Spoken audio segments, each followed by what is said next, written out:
This is the 2024 Honda Passport TrailSport. Is it worth your consideration?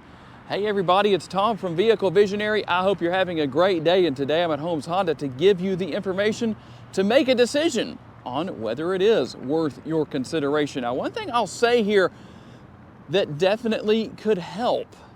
If you're looking for a two-row SUV and you're saying, you know, I really want a Honda, I don't want something that has a turbocharger, but I also want something that has fog lights. Well, the difference between the CR-V, which I know is a little bit smaller, also two rows obviously, and this Passport, whether it's a TrailSport or not, is going to be found right down here. The LED fog lights. You also have LED daytime running lights, LED headlights.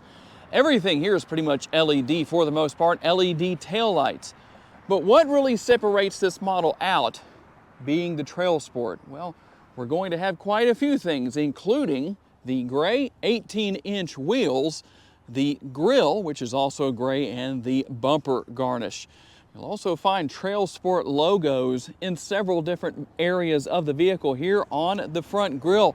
Also within the interior. Now here's something to get your feedback on. You'll notice that you have the TrailSport logo stitched into the front headrests. Do you think that should also be the case with the rear headrests? Maybe not that big of a deal, not very significant to some people, but I'm curious to know what your thoughts are. And also here on the rear, we'll find the TrailSport logo, let's not get tongue twisted there, along with the all-wheel drive logo. Pretty obvious that this model is all-wheel drive. And how about the tire size? 245 will be the width. This is a different brand of tire for 2024 that's supposed to provide better grip than the previous version. A 60 series sidewall, and you will find a spare tire. Gloss black mirror caps with turn signal indicators built in. They are heated, power adjustable, and yes, they are power folding side view mirrors as well. And here is the remote. No changes for 2024, but that's good because that means you still have remote start, as you can see right there.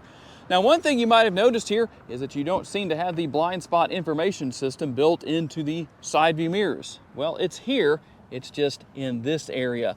So that's what you have. You will find that you have a proximity key and the walk-away feature. There's your roof rails up there. You can get the crossbars to help out as far as additional cargo space goes. Maybe taking the kayak or whatever you may be taking out to somewhere to go on the trail and get into the water on the stream or wherever you are, the lake, doesn't matter where it is. And we finish things off here with the rear roof spoiler. Told you there's LED taillights back here. You've really seen what's back here already. Let's talk a little bit about what motivates this model to get down the road. Under the hood is the 3.5 liter VTEC Honda V6, 280 horsepower, 262 pounds-feet of torque, still mated to a 9-speed automatic transmission. And let's take a quick look here at the MPGs. I'll try and give you a good view of this as best as I can, at least. Maybe that's better right there with the sun. 19 city, 24 highway, 21 combined, and 4.8 gallons of gas per every 100 miles driven. And yes, I know there are a lot of variables that go into the MPGs that you actually achieve, but it would be interesting to know what some of you are getting if you already have one of these models. I'm going to push that button to open the gas door back here, capless fuel fill, and a 19.5 gallon gas tank.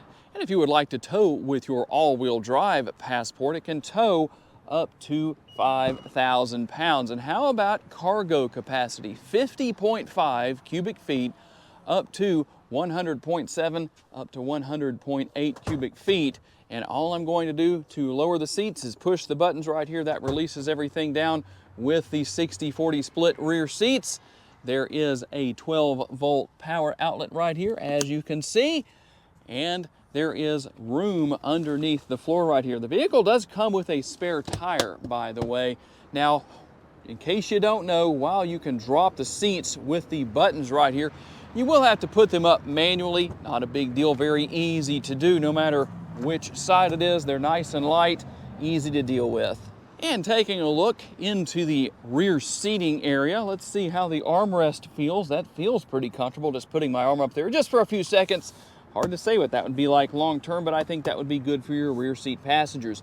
And to match the orange TrailSport logos, you'll also find the orange contrast stitching throughout the vehicle, 2 different cup holders, and unlike the Ridgeline, you will find a door bin right here. So a little bit of extra space right there. And while the recline on the seats is not a lot, there's what you have. Also have the cargo pockets or rear seat pockets right here on the rear of the front seats, and air conditioning vents for your rear seat passengers, as well as connectivity options down here. As you can see, we'll open that up so you can see the power outlet and a couple of USB options. When the Passport is fully redesigned, are you hoping for something other than a conventional size sunroof? For now, that's what we have. It's said that when the Passport is redesigned, which I think could be for 2025, I'm not going to guarantee that because Honda hasn't said anything, but it's not going to be on the same platform as the Pilot, as we've seen in the past. So they're not going to look identical. Apparently, it's going to be on its own independent platform. Would you like to see a panoramic sunroof? And yes, I heard some of you who are saying, you know, Tom, yes, it's worth my consideration, but one of the main areas of consideration for me is price. What is it? $46,350. Let's see what you get beyond what I've already shown you. Obviously, the front doors are going to be similar to what we saw with the rear.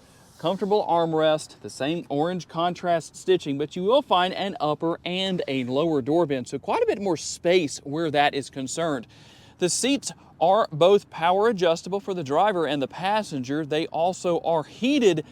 Gone for 2024, whether it's the TrailSport or not, any Passport, is the armrest that used to be here. You'll see changes to the center console right here. No more of what I used to personally call a garage door style lid that you just kind of worked back and forth. It rolled up like a garage door. At least that's what I saw. We'll also find plenty of space within the glove box. No changes where that's concerned for 2024, but that's what's there. And there is your wireless charging pad, a couple more options for USB connectivity, and another 12-volt power outlet.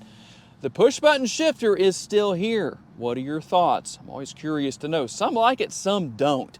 Well, it's always interesting to see what everyone has to say. There are your cup holders, and going back to the center console here, what else do we have besides what I've told you about so far?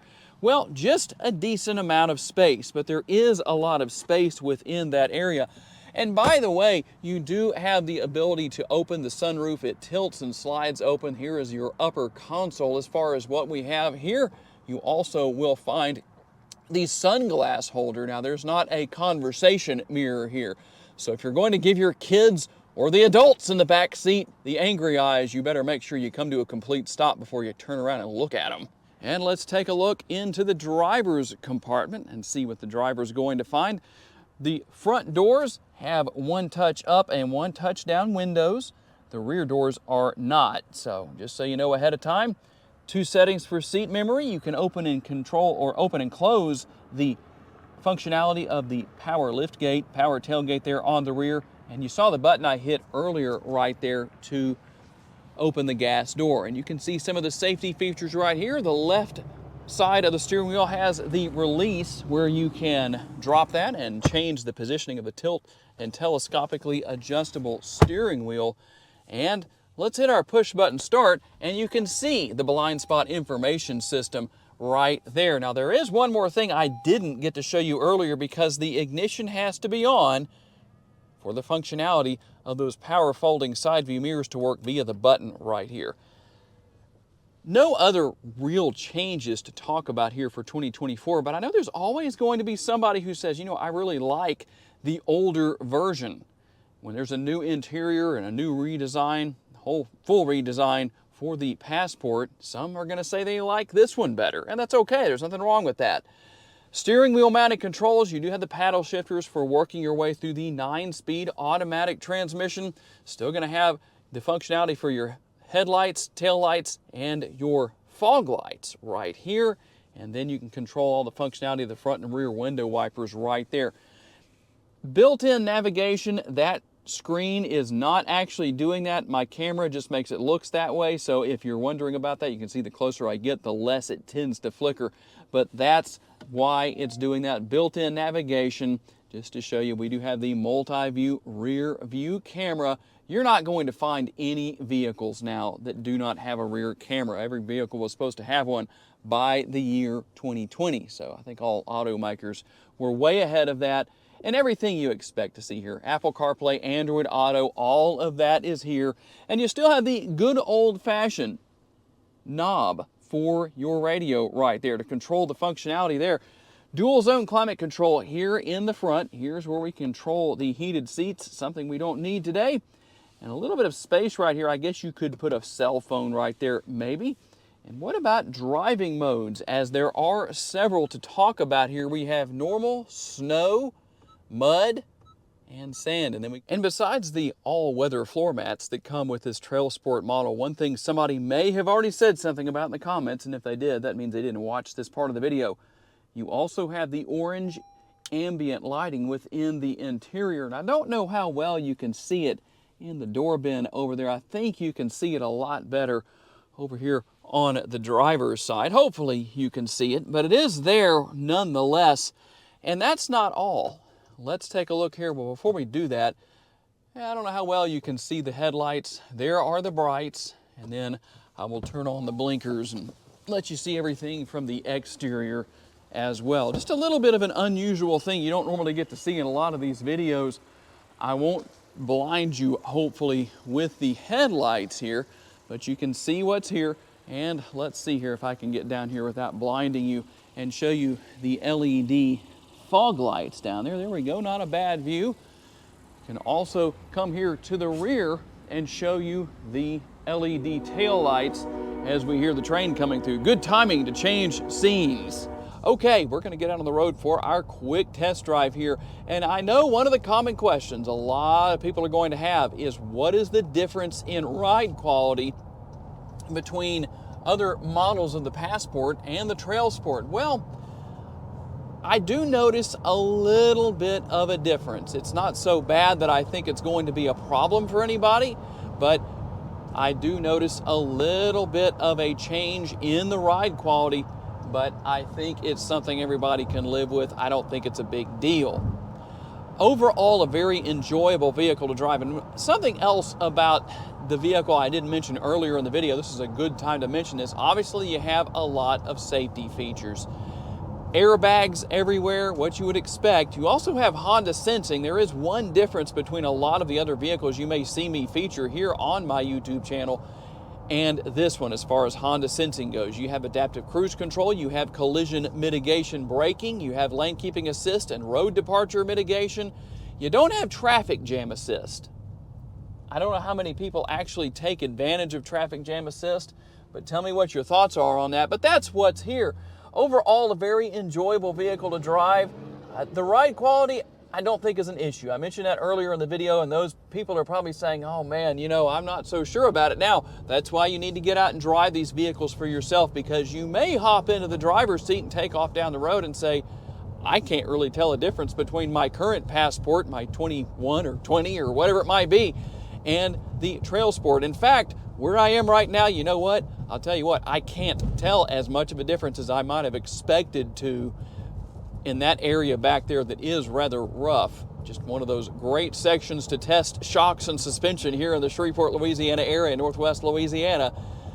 Overall, an easy interior to deal with. I don't feel cramped. The way the seat is adjustable here for the driver, somebody well in excess of 6 feet tall could fit and be comfortable, so not an issue where that's concerned. I'm curious to have some of you maybe share your feedback in the comments section. If you are over 6 feet tall, how do you fit in a Passport? Where that's concerned, there are not going to be any changes, at least for 2024. Overall, easy to deal with, and I know there's a lot of people who are going to talk about the technology needing to be updated here, but one thing about that is a benefit for those who maybe haven't had a vehicle like this before or haven't ever had this kind of technology. It's easy to learn and easy to use, easy to deal with. So a lot of benefits can come from that, although the latest in technology from Honda may look different, but I still find it to be as easy to learn and use. So tell me what you think about the 2024 Honda Passport TrailSport. Is it worth your consideration? Tell me why or why not. And tell me what your hopes are for the future of the Passport if you're going to wait and see what the future is. I'm always curious to receive your feedback. If you're curious to know more about this particular model, maybe come into Holmes Honda and buy it. I'll leave a link in the description of the video for you. And I do want to say a special thanks to my friends here at Holmes Honda for loaning me this Passport for the day. Also a special thanks to each and every one of you for being kind enough to give me the opportunity to give you a vision for your next vehicle. If you enjoyed this video, please be sure to hit the like button. That helps me out a lot. If you haven't subscribed to the Vehicle Visionary YouTube channel just yet, please consider doing so. We have a lot of great videos coming you definitely want to see, especially from the Chicago Auto Show. And if you would like to learn about additional vehicles you may wish to consider purchasing, check out the video that's on the screen right now, and I will see you there.